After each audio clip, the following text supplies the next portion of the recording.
Good morning. My name is Edward Sanchin Oberholzer.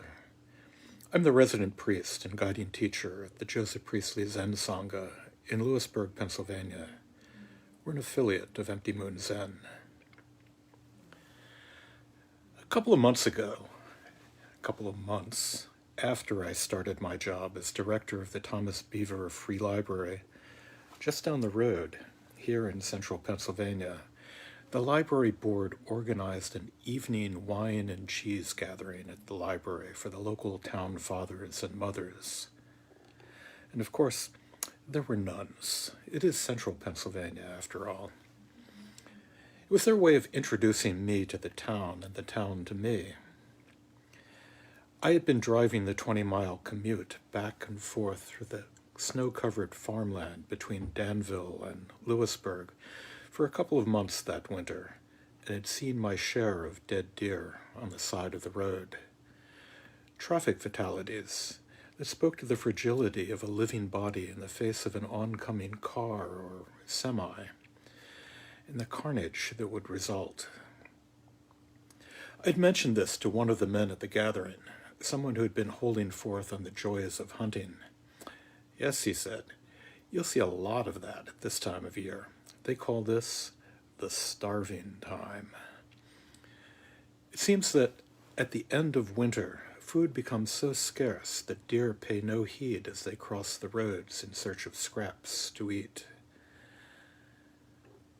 A friend recently pointed out to me that the woods around here are so much starker now at the end of winter. The shriveled leaves that may have clung to the branches through the dark months are now being pushed off by the buds that are just beginning to form behind them, leaving the trees stripped bare before the coming of spring, a kind of arboreal take on its always darkest before the dawn.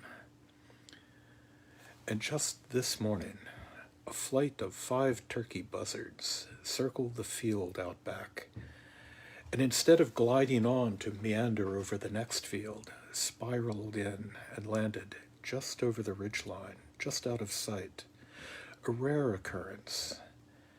Perhaps a deer that did not make it through these starving times. A reminder that we are all, some slowly, some quickly, moving on. As Leonard Cohen put it, we are so lightly here. So the coming of spring sets my mind on to where we all go, knowing that we're all going. With spring, we move on to mayfly season here in the Susquehanna Valley. I once got to work at that library very early, and as I walked up the stairs to unlock the door, found that the custodian had gotten there before me, working with a snow shovel, clearing the drifts of dead mayflies that had been attracted to the light over the front door, a pile of glossamer pink on a warm spring morning. The Greek poet Pindar called us creatures of a day, the dream of a shadow, and Paul Gauguin's last masterpiece, painted on sackcloth a few years before his death, is entitled, "Where do we come from? What are we? Where are we going? Where are we going?" And those deer there on the side of the road, and the raccoons, the ones who always look asleep, lying dead by the curb, and the mayflies. Where are the mayflies going? Where? The Zen master Tosotsu wandered along the same lines as we hear in the third of the 3 barriers, one of the miscellaneous koans. When you have freed yourself from birth and death, you will know where to go. After your body is separated into the 4 elements, where do you go? Where do you go? I suspect we'll know soon enough, but here's a confession. I know that I'm already dead. Now, I know there's a condition known as Cotard's syndrome, the firm and unshakable belief that the sufferer is a corpse and that they smell their own decaying flesh. This seems to be a favorite trope of some of the more obscure cop shows. It was part of the plot line of the BBC show, Luther. And it's not that. No, you don't have to sidle away from me, at least not for that reason. Nor am I taking the mystical position of being dead to the world, of living each day as though it were your last and simply mistaking today for tomorrow. No, this is the dead as a doornail of the Christmas Carol.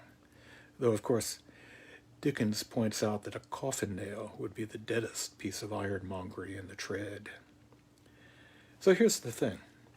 The carbon atoms, the hydrogen, oxygen, nitrogen atoms, and all of those trace elements on down the line that make up my hand, my arm, my head, well, all of those parts of me, these atoms are no different from those elements in the world around me. The calcium in my bones is the same calcium you find in the calcium carbonate, in the rocks in my garden. The water that makes up 70% of my body is the same water that falls in spring rain, that flows down the Susquehanna River, that's found in the breezes and clouds drifting by. And when I finally die in that fashion recognized by society, just where will it go? The four corners, Eastgate, Southgate, Westgate, Northgate, dust, scattered throughout space and time. And now here's the magic, at least for me, although you already know that my word as a magician is suspect. If I'm as dead as a doornail, if there's no difference between me and that vast, booming, swirling universe around me, then that doornail is, in some sense, some unknowable sense, some mysterious sense, both just as dead as, but also just as alive as I might be. Our Zen ancestors talked of the teachings of the insentient, the tiles, walls, and pebbles. Ehe Dogen wrote, "Therefore, the very impermanency of grass and tree, thicket and forest is the Buddha nature. The very impermanency of men and things, body and mind, is the Buddha nature. Nature and lands, mountains and rivers are impermanent because they are the Buddha nature. Supreme and complete enlightenment, because it is impermanent, is the Buddha nature." And he was not alone. The sixth patriarch of Tendai Buddhism, Jonron, wrote, "Who then is animate and who inanimate? Within the assembly of the lotus, all are present without division. In the case of grass, trees, and the soil, whether they merely lift their feet or energetically traverse the long path, they will all reach nirvana." We talk of all things, the 10,000 things having Buddha nature, being able, in the on-rolling kalpas, to eventually reach that conscious awareness that would allow for awakening. Even that coffin nail. In the meantime, those great swirling, spinning clouds of dust come together in moments, come together as you or as I, come together before spinning off again, scattering our atoms, our stardust, our bits and pieces, spinning off to form other and different moments in the great dance of particles. Just for a moment, just now, like the mayflies, creatures of a day. As Leonard Cohen sang, passing through, sometimes happy, sometimes blue, glad that I ran into you. Tell the people that I'm only passing through.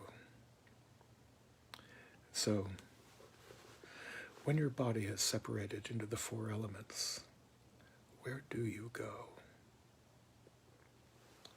Thank you.